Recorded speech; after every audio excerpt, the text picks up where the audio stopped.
Hey, what's up, guys? So this is a little bit of a different format here, and I think it is a little overdue. We did lose the level 40 warrior in a Razor Fen down pull about now a week and a half ago, and I still haven't really taken the time to look at the death and see what I learned from it, what my mistakes were, and what we can do better. We're currently level 31 on the druid, and so, yeah, I mean, it stunk. I'm really enjoying Druid now, but we're just gonna get right into this. So for context, we finished Razorfen Downs, and it was a group of 4 warriors and a self-found shaman. We were cleaving through everything. We were aware of roaching, the where if you battle shout or demoralizing shout, I should say, that will aggro a roach. They run away and pull more mobs. We did a really good job clearing the dungeon without any scuffed pulls or anything. We were helping, I believe, this warrior who was level 39 and dinged to 40 in the dungeon. We were going to go out and help him with some quests, and he actually shared them with me, and I was going to do them myself. We had just finished Cathedral, and we were going to get our Sword of Omen, and we were going to get Vanquisher's Sword. I was very much looking forward to being a two-handed Fury Warrior at level 40 with those two weapons, maybe with Fiery Enchant and Icy Enchant if I could get it. Either way, and we had about 75 gold raw on the character, not on our bank. Mistake, we were level 40, and about, I want to say, 20 or so gold worth of stuff in the auction house, and a bunch of vendorables in our bag. So we're just going to get into it. I'm going to turn the volume on, and we're going to press play.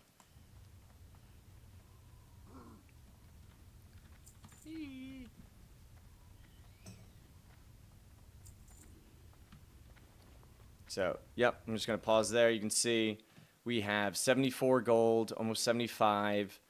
Everything here is vendorable. I want to say it's maybe 3 or 4 gold worth of stuff.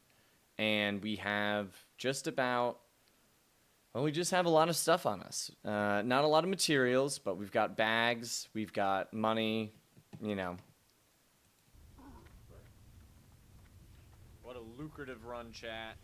Right, I'm talking about, I'm excited we're getting our mount. We went a different way.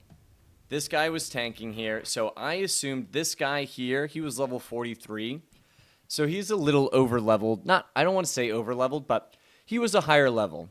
And I assumed that he knew what he was doing because he took on the role of tank when he wasn't supposed to. And I think that was the first mistake. So let's say first mistake. Not clearly defining roles. So this warrior joined here as a tank. I signed up as a DPS, but this guy was doing so much damage, he took over the role. And it was a group of 4 warriors and a shaman, which in endgame, really good. I don't know when shamans get chained heal.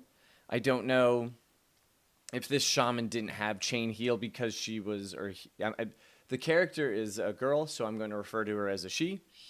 I don't know if she didn't have it because she was self-found and didn't have the money for that spell and was just getting by with downranking on cheaper spells. But Wind Fury Totem and Chain Heal with 4 warriors usually is a recipe for success. Now, I think this is where the second mistake was made. Not knowing the entirety of the dungeon. We'll say mechanics. I mentioned earlier we knew what roaching was. We knew that only one person should ring the gong, so you don't get overwhelmed with the spider boss or the Nerubians. You get, a wave of, what is it? It's a wave of like 15 non-elites, then 3 or 4 elites, and then you get the boss. And if you go gong, gong, gong, you quickly get overrun. So we knew most of the mechanics, but we didn't know that these undead were quite tightly grouped here, and that the banshees or the spirits, the blue guys you'll see here, do a frost nova. I also later found out, oh no, I'm going to pause. This room is fine. It is this corridor up here that leads to another room where there are multiple of these packs. But here you can see there's that Banshee, or there's that Spirit that does that AoE Frost, and you can see right here that we are all tightly grouped together, and they're all tightly grouped together, but it does have an AoE stun, or AoE, you know, CC.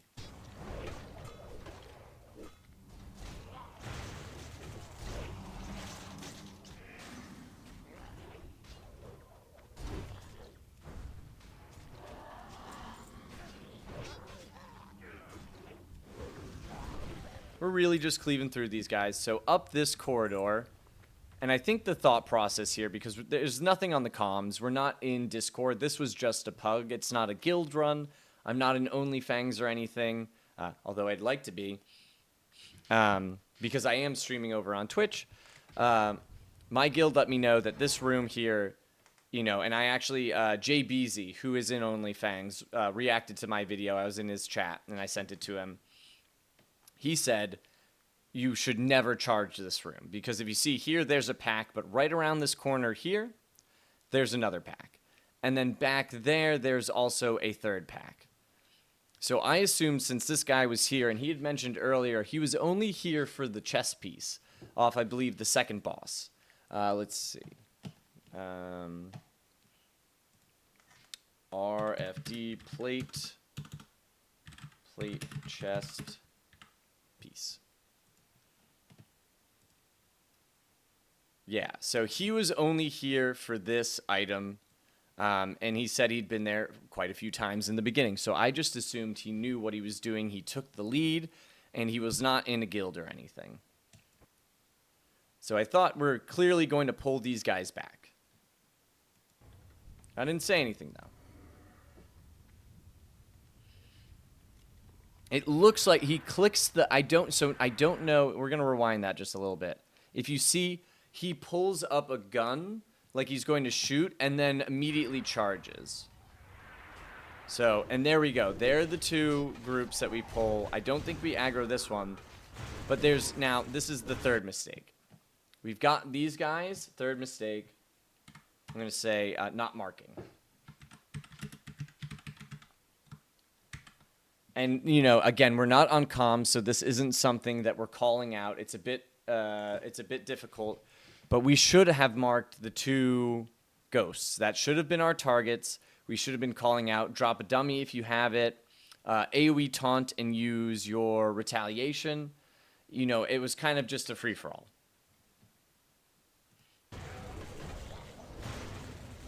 He starts running away.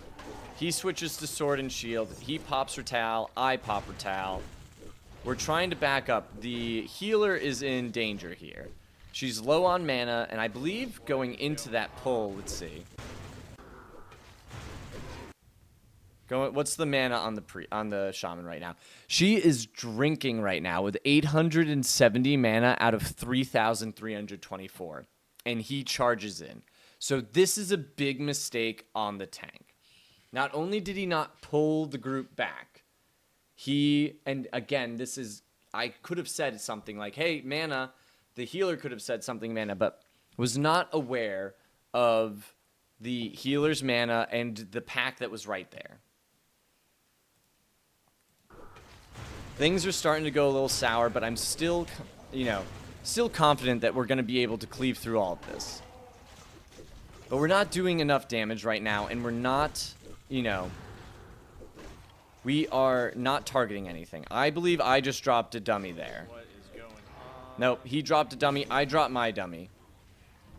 I see that the healer is rooted them here, and I'm trying to help them. This is detrimental here. And he doesn't turn around. So these guys are going to go down. I believe he goes down first, and then the Tauren. Holy shit. Yep. Tauren first. And then this guy. Health warning. The tank is dead. God.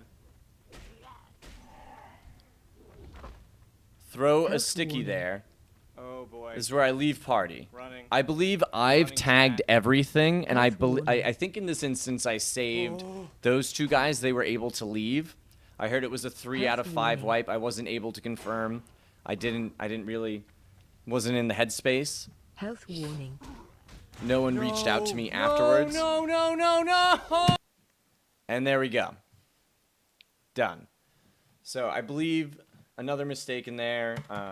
Not calling out when healer needed mana. 5th mistake, not going out the way we came. I'm just going to put parentheses, safe. So what we learned from, first mistake, not clearly defining roles. Second mistake, not knowing mechanics. Talking about the freezes there. Not marking. So we were just going willy-nilly. Everything was at about 60 to 75%. I don't know if we killed anything in that pack. Maybe one thing out of those 2 packs. Not calling out when healer need mana. Not, calling out when the healer needed mana. No one said anything in-game either. Like, ooh, we should probably pull back. We should stop, It was doomed from the start. And I think this is the biggest one. We had finished the dungeon. We had taken down the last boss. The last possible boss. Don't know what happened there. So, all right. So now let's file new. Don't save. All right. So what we could do better / change for the future. What can we do better or / change for the future here? I think one of the biggest mistakes and what really crippled me was having money on the character. So let's sending cash to stash. It's just easy. I fell into that mentality of I'm playing very well. I'm playing very safely. I'm not going to die. I'm not going to lose anything. I'm not going to lose 4 weeks worth of, progress. I'm not, nothing here is going to take me down. So I didn't really use a banker alt at all. I had one with some stuff on it, like some potions and a little leather, which I was able to send my druid in the beginning, but it really did nothing in the long run. Sending cash to the stash. Clearly define, asking who is tanking, and I would say probably a group composition.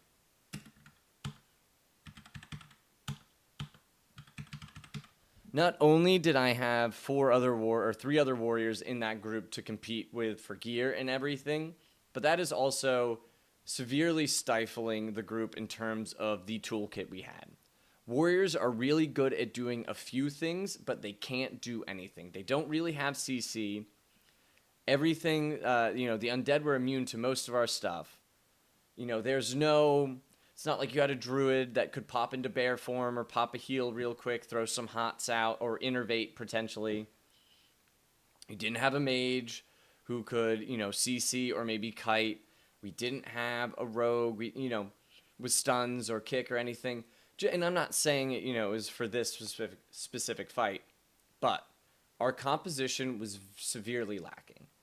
And I'm not going to be one of those sweaty guys who's like, oh, there's another character in this group that may need gear that I need. I'm not going to do that. That's not what I'm saying. I'm saying don't limit yourself with group composition. I originally was very excited for this composition. I thought, Zug, we're going to cleave through everything, because I was thinking about when I played Warrior in WoW Classic with, Nax, BWL, and AQ40 gear, running strat just for, money and fun, and having a shaman with 4 warriors and us cleaving through everything. I believe our tank had the Hand of Ragnaros as his weapon. That was easy. That's what I thought. I was thinking about a different game and not applying the knowledge I know for hardcore. Group composition was a big one. And apologies, I've got some notes on my other screen here. Just going to pull back up.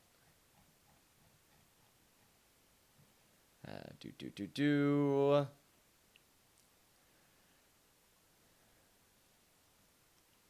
Yeah, okay, sorry.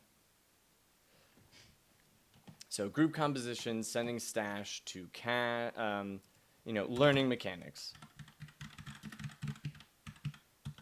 So I now know that I will forever know that these guys right here have a Frost Nova ability, and going to call that out anytime I do RFD and we have to face them. I'm going to mark them. I'm going to say going to mark, if I could spell, problematic mobs and calling them out. Marking these mobs, even if you are not the tank, which I believe the tank should be the one doing this, and I'm playing as a druid currently and looking to be a cat and a bear, so the potential to be tanking in this scenario will be, higher. Just being able to mark, though, in stressful situations where maybe the tank is not, and, oh, geez, this is going south, let's get a mark up there just so we know what we have to do. Marking problematic mobs and calling them out is going to be key. And I think the last thing that I'm going to do better / could do for the future on this journey is sending cash to stash, group composition, learning mechanics, going to mark problematic mobs, and I'm going to say in parentheses here, disc. I know it's a bit sweaty, and not everyone might want that. I know there are scenarios. I know someone once asked in a group. It was a rather easy dungeon, but don't be lulled into easy dungeons. Things can still go south pretty quickly. Asked, can I use Discord? Someone said, my baby is sleeping in the other room. I'd rather not. That is totally reasonable. This is a game. It is fun. And if if the vibes are off and you say, okay, I think we're going to have to remove you, or I'm going to remove myself from the situation because I feel safer with that, going forward, I think. I liked Soda Poppin's rule for OnlyFans of Discord on dungeons over level 40. I think I was right at the threshold here. I think that's what I'm going to start to do. I just need to figure out Discord a little better. I use it very sparingly, more of a lurker and a viewer in Discord rather than someone who creates and will open up something. But in the future, I think after level 40, I will be using Discord and encouraging my group to be on Discord going forward. So this is pretty much everything I really have to say. I know it's this is unscripted, by the way. We are live over on Twitch, where I will be streaming lots of hardcore content. It is, twitch.tv / /InvisoBill. That is me. I am InvisoBill. Leveling on my druid right now, who is level 31, so we are quite close to where we lost the same level as our warrior. I'm rambling a bit. We are streaming currently live, and this is a video that is going to be going up on YouTube. So if you please like, comment, and subscribe. Head over to Twitch and follow us on our journey to level 60. We are currently on a quest to join OnlyFans. I know it's really tough to get in there. The stream is doing very well, though. We do have affiliate. We are gaining followers. We have a nice little community going. I have more ideas for WoW hardcore classic content for YouTube as well, and I will be streaming, making them on this channel right here. So please like, comment, subscribe, follow us on Twitter, head over to Twitch, and thank you so much.